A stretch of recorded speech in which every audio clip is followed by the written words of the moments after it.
Bebe mi sangre. Un relato de Richard Matheson.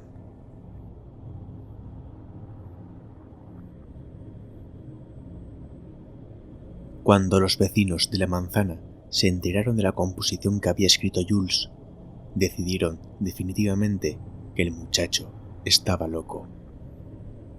Hacía tiempo que lo sospechaban.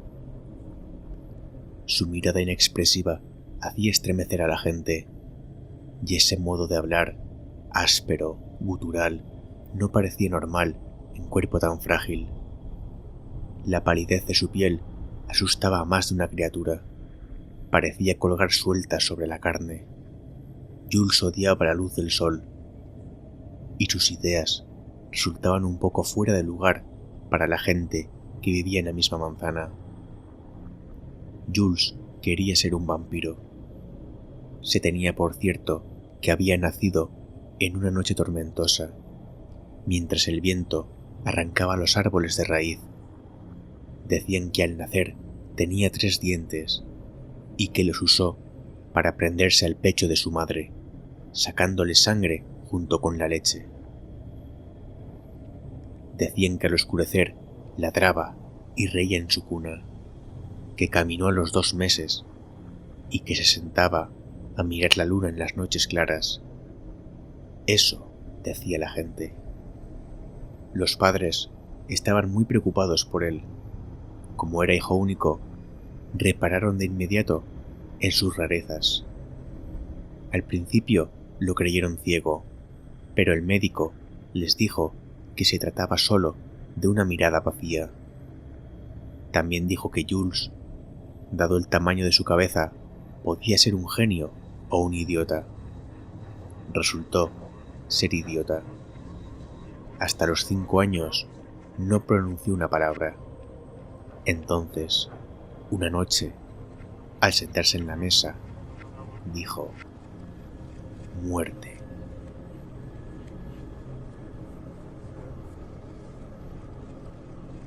Sus padres se sintieron confusos, entre la alegría y el disgusto. Finalmente, encontraron el punto medio entre ambos sentimientos y decidieron que Jules no debía saber qué significaba esa palabra. Pero Jules lo sabía.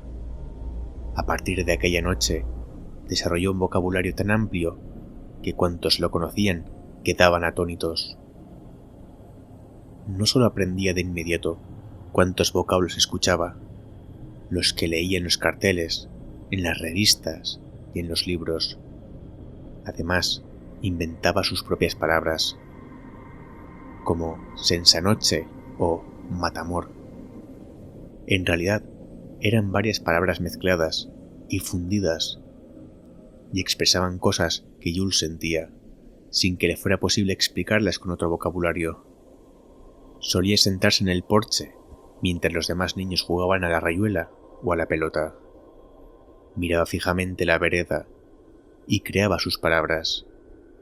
Hasta la edad de 12 años, Jules no buscó ningún tipo de problemas. Hubo, por cierto, una vez en la que lo encontraron desvistiendo a Olivia Jones en un callejón, y en otra oportunidad lo descubrieron disecando un gatito en su propia cama. Pero transcurrieron varios años entre uno y otro episodio, y aquellos escándalos cayeron en el olvido. En general, durante toda su infancia, no hizo nada peor que resultarles desagradable a quienes lo conocían. Asistía a la escuela, pero nunca estudiaba. Tardaba 2 o 3 años en aprobar cada grado. Todos los maestros lo conocían por su nombre de pila. En algunas materias, tales como lectura y redacción, era casi brillante. En otras, en cambio, no tenía remedio. A los 12 años, un sábado, Jules fue al cine a ver Drácula. Cuando la película terminó, salió convertido en una masa de nervios palpitantes. Volvió a su casa y se encerró en el baño durante 2 horas. Por mucho que los padres golpearon la puerta y gritaron sus amenazas, no salió. Finalmente apareció, a la hora de la cena, con un vendaje en el pulgar y una expresión satisfecha. A la mañana siguiente fue a la biblioteca. Era domingo. Durante todo el día aguardó que abrieran el lugar, sentado en los escalones. Al fin volvió a su casa, pero a la mañana siguiente, en vez de ir a clase, volvió a la biblioteca. Entre los estantes de los libros localizó el tomo de Drácula. No podía retirarlo en préstamo, pues no era socio. Para asociarse, tenía que presentarse con el padre o la madre. Por lo tanto, se limitó a esconder el libro en el pantalón y se marchó sin devolverlo. Fue al parque y allí se sentó a leer.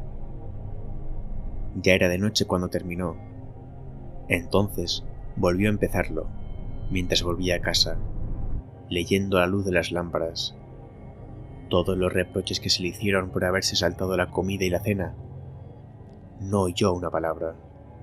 Comió, fue a su cuarto, terminó el libro por segunda vez. Cuando le preguntaron de dónde lo había sacado, respondió que lo había encontrado en la calle. Pasaron varios días. Jules leyó aquella historia una y otra vez y no volvió a la escuela.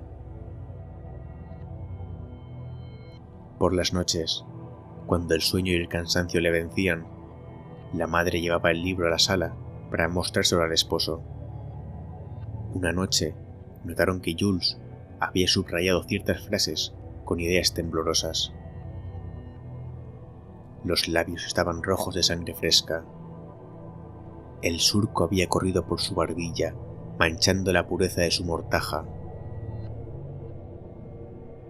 Cuando la sangre comenzó a manar, me tomó las manos con una sola de las suyas, sujetándolas con fuerza. Con la otra me impulsó por el cuello, oprimiendo mis labios contra la herida. Cuando la madre vio aquello, arrojó el libro a la basura. A la mañana siguiente, Jules descubrió la falta del libro, lanzó un gran grito y retorció el brazo a su madre hasta que ella le dijo dónde lo había escondido. El muchacho corrió hacia el sótano y escarbó entre las montañas de desperdicios hasta encontrar su libro, con las manos y las muñecas sucias de borra de café y clara de huevo. Volvió al parque y leyó nuevamente el volumen. Durante todo un mes no hizo sino leerlo ávidamente. Por último, llegó a conocerlo tan bien que lo descartó. Le bastaba con pensar en él. Los boletines de la escuela denunciaban sus constantes ausencias, y la madre le gritó. Por lo tanto, Jules decidió retornar por un tiempo. Quería escribir una composición. Un día la escribió en clase. Cuando todo el mundo hubo terminado, la maestra preguntó quién quería leer su composición en voz alta, y Jules levantó la mano. Fue toda una sorpresa para la maestra, pero se dejó llevar por la piedad y por el deseo de alentarlo. Le tomó la pequeña barbilla con una sonrisa, diciendo: «Muy bien. Atención, niños. Jules nos va a leer su composición». Jules se puso de pie, excitado. El papel le temblaba en las manos. Leyó: «Mi ambición», por Jules Drácula. La sonrisa de la maestra se desvaneció. «Cuando crezca, quiero ser vampiro». Los labios de la maestra se curvaron hacia abajo y sus ojos se dilataron. «Quiero vivir eternamente y arreglar cuentas con todo el mundo y convertir en vampiros a todas las muchachas. Quiero tener un aliento hediondo que huela a tierra muerta, a criptas y a dulces ataúdes». La maestra se estremeció, sin poder creer en lo que oía. Crispó una mano sobre el pizarrón, Los niños estaban boquiabiertos. Se oían algunas risas, pero no entre las niñas, por cierto. Quiero que mi cuerpo sea frío y mi carne esté podrida. Quiero tener sed robada en las venas. Con eso basta, Jules, dijo la maestra. Jules siguió hablando, en tono cada vez más alto y desesperado. Quiero hundir mis dientes blancos, terribles, en el cuello de las víctimas. Quiero que se claven como navajas en la carne y en las venas. Leyó Jules en tono feroz. La maestra se levantó de un salto. Los niños temblaban. Ya no habían risas. Y después, cuando los retire, la sangre manará abundante en mi boca, me correrá cálidamente por la garganta y... La maestra lo tomó del brazo. Jules se zafó y se escapó a un rincón. Allí, parapetado, tras un banquito, gritó: y sacaré la lengua, y deslizaré los labios por la garganta de mis víctimas. Quiero beber sangre de mujer. Esa es mi ambición. Esa es mi ambición. Esa es mi ambición. Fue horrible. Con Jules encerrado en su cuarto, la maestra y el director celebraron una reunión con los padres, relatando la escena en tonos sepulcrales. En todas las casas de la manzana se discutía el mismo tema. Los padres, al principio, se negaron a creerlo, tomando la historia como invención de los niños, pero acabaron por pensar que, si los chicos eran capaces de inventar tales cosas, habían estado criando a verdaderos monstruos, y optaron por creerlo.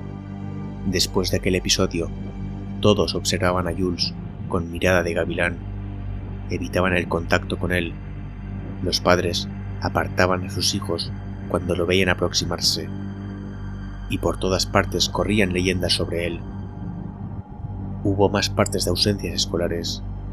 Jules comunicó a su madre que no volvería a la escuela, y nada pudo hacerlo cambiar de idea. Jamás volvió. Cada vez que los funcionarios de inspección escolar visitaban su casa, Jules escapaba por los techos. Y así pasó un año. Jules vagaba por las calles en busca de algo, sin saber qué. Lo buscó en los callejones, en las latas de basura y en los terrenos baldíos. Lo buscó por el este, por el oeste y en el medio. Y no podía encontrarlo. Pocas veces dormía y nunca hablaba. Se pasaba los días con la mirada gacha. Olvidó todas las palabras de su invención. Hasta que al fin, un día, en el parque, Jules pasó por el zoológico. Frente a la jaula del murciélago vampiro, una corriente eléctrica pareció atravesarle el cuerpo.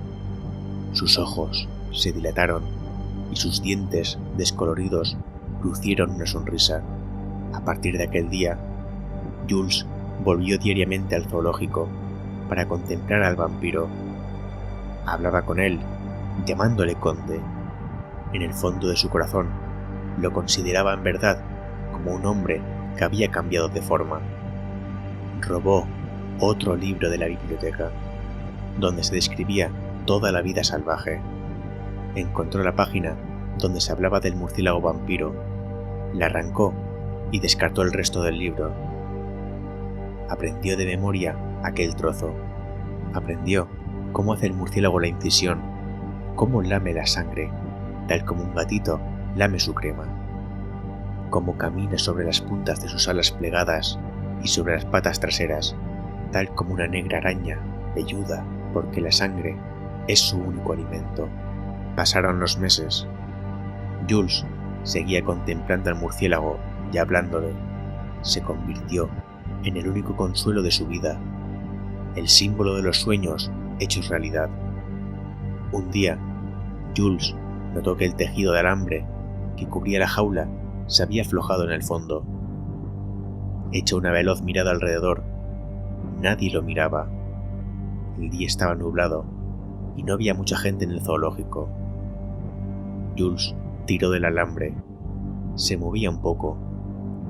En ese momento, un hombre salió de la jaula de los monos. Jules retiró la mano y se alejó a grandes pasos. Desde aquella noche, Jules esperaba que todos le creyeran dormido y pasaba descalzo junto al dormitorio de sus padres. Escuchaba los ronquidos del interior y se calzaba apresuradamente para correr al zoológico. Si el guardián no estaba cerca, Jules tiraba del alambre, que iba aflojándose cada vez más. Cuando llegaba el momento de volver a casa, volvía a colocar el alambre en su sitio para que nadie pudiera sospechar. Pasaba el día entero frente a la jaula, contemplando al conde. Reía entre dientes, prometiéndole que pronto volvería a estar libre. Y le contaba al vampiro todo lo que sabía. Le contaba que pensaba practicar hasta poder bajar por las paredes cabeza abajo. Le decía que no se preocupara, que pronto estaría fuera allí. Y entonces, juntos, podrían recorrer la zona y beber la sangre de las muchachas. Una noche, Jules quitó el alambre y se arrastró por debajo hasta llegar a la jaula. Estaba muy oscuro. De rodillas, avanzó hasta la pequeña casilla de madera y prestó mucha atención, tratando de oír los chillidos del conde. Introdujo la mano por la puerta oscura, susurrando. Un aguijonazo en el dedo le hizo saltar. Con una expresión de inmenso placer, atrajo hacia sí aquel murciélago velludo y palpitante. Salió con él de la jaula y huyó a la carrera del zoológico y del parque por las calles silenciosas. La mañana avanzaba, la luz iba poniendo un toque gris en los cielos sombríos, pero Jules no podía volver a casa. Necesitaba un lugar donde ir. Bajó por un callejón y trepó por un cerco, sin soltar al murciélago, que lamía la sangre del dedo herido. Cruzó un patio y entró a un pequeño cobertizo desierto. En el interior estaba oscuro y húmedo, lleno de cascotes, latas vacías, excrementos y cartones mojados. Jules se aseguró de que el murciélago no pudiera escapar. Después cerró la puerta y colocó un palo a modo de traba. El corazón le latía furiosamente, los miembros le temblaban. Dejó en libertad al murciélago. Este voló hasta un rincón oscuro y allí se colgó de unas tablas. Jules se arrancó febrilmente la camisa. Sus labios se estremecieron en una sonrisa demencial. Sacó del bolsillo de los pantalones una pequeña navaja que había robado su madre. La abrió y deslizó un dedo sobre la hoja. El filo le cortó la carne. Con mano temblorosa lanzó un golpe contra su propia garganta. La sangre corrió entre los dedos. ¡Conde! ¡Conde!, gritó, frenético de alegría. ¡Bebe mi sangre! Avanzó a tropezones entre las latas vacías, resbalando mientras buscaba a tientas al murciélago. El animal se desprendió de un salto y voló, raudo, a través del cobertizo, para colgarse en el otro extremo. Por las mejillas de Jules se deslizaron 2 lágrimas. Apretó los dientes. La sangre le corría por los hombros, por el pecho angosto y lampiño. El cuerpo entero se le estremecía, como atacado por la fiebre. Tambaleándose, volvió hacia el otro extremo del cobertizo.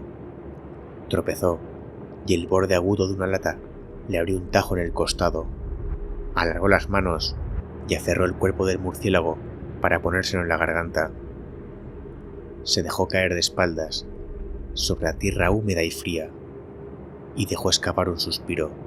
Con las manos apretadas contra el pecho, empezó a gemir, presa de náuseas. El murciélago negro, posado sobre su cuello, lamía silenciosamente la sangre. Jules sintió que la vida se le escapaba. Pensó en todos los años pasados, la espera, sus padres, la escuela, Drácula, los sueños.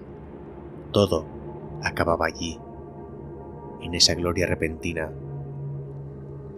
Abrió los ojos y el interior de aquel cobertizo maloliente dio vueltas a su alrededor.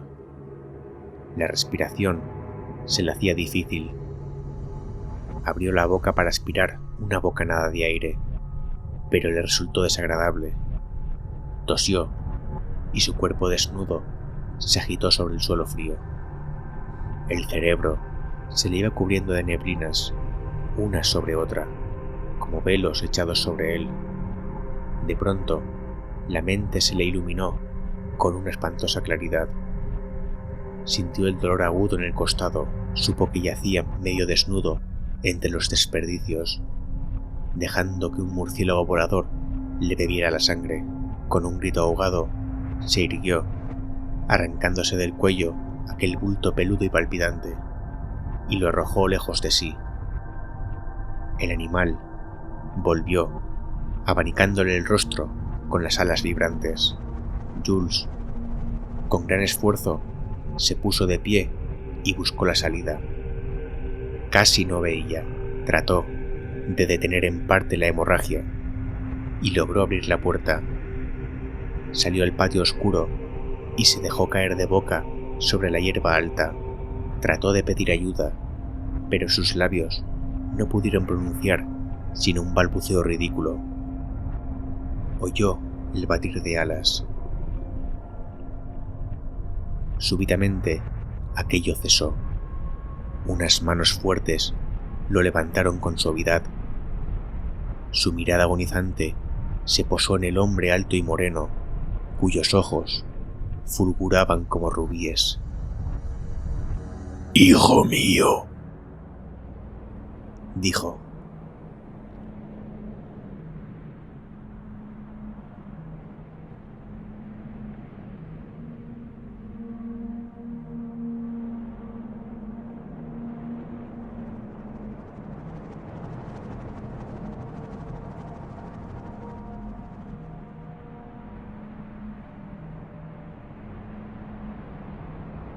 Bebe mi sangre bajo la tenue luz de un farol olvidado, hijo de sangre. Esta inquietante pieza de Richard Matheson vio la luz, o mejor dicho, la oscuridad, en abril de 1951, entre las páginas de la revista Imagination. Matheson, maestro de lo inquietante, era un hombre que sabía detectar el miedo verdadero, el que no necesita de monstruos de colmillos brillantes ni criaturas surgidas del más allá. El miedo que se nos oculta en los rincones de la mente, en el silencio incómodo, en los latidos irregulares del corazón humano. Y fue allí, en ese territorio incierto, donde nació Jules.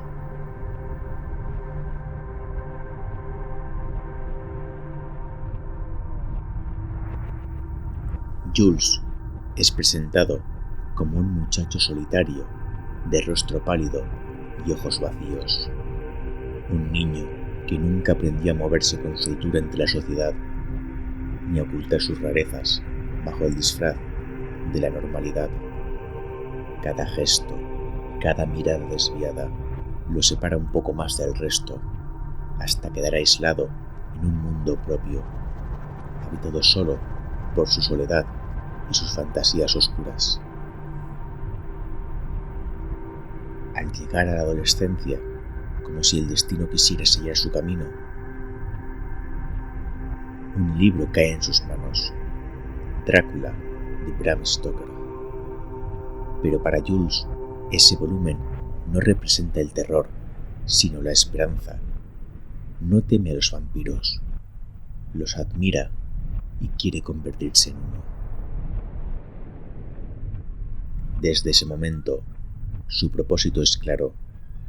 Si el mundo real lo rechaza, él simplemente dejará de pertenecerle.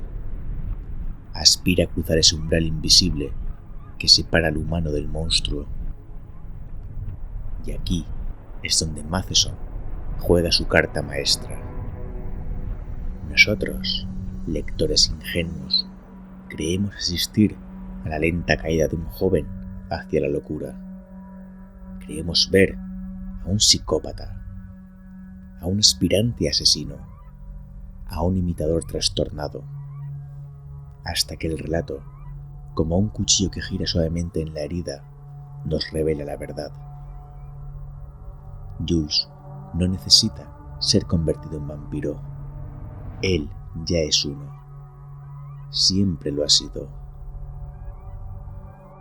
El vampirismo, en el relato Bebe mi sangre, no es una infección que llega desde afuera. Es una naturaleza latente que, como un brote venenoso, solo esperaba el momento adecuado para florecer. Jules no es víctima de su obsesión. Es el autor consciente de su transformación.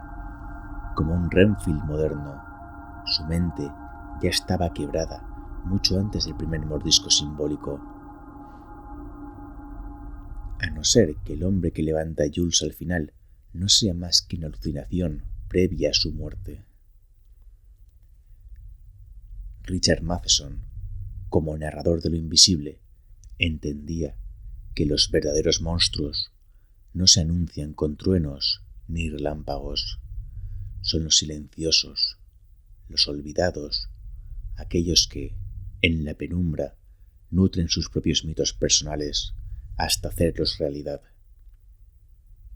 Tal vez, al escribir esta historia, Matheson recordaba su propia juventud, su infancia durante la Gran Depresión, su paso por la Segunda Guerra Mundial, el sentimiento de alineación que tantas veces confesó haber sentido. De esas sombras personales extrajo relatos como este, donde el horror no proviene de fuera, sino de dentro.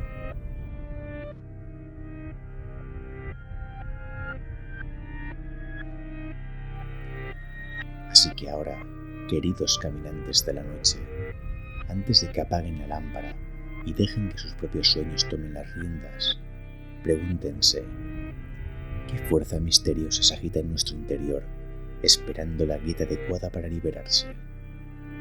¿Cuántos entre nosotros no necesitarían un mordisco, sino simplemente una excusa?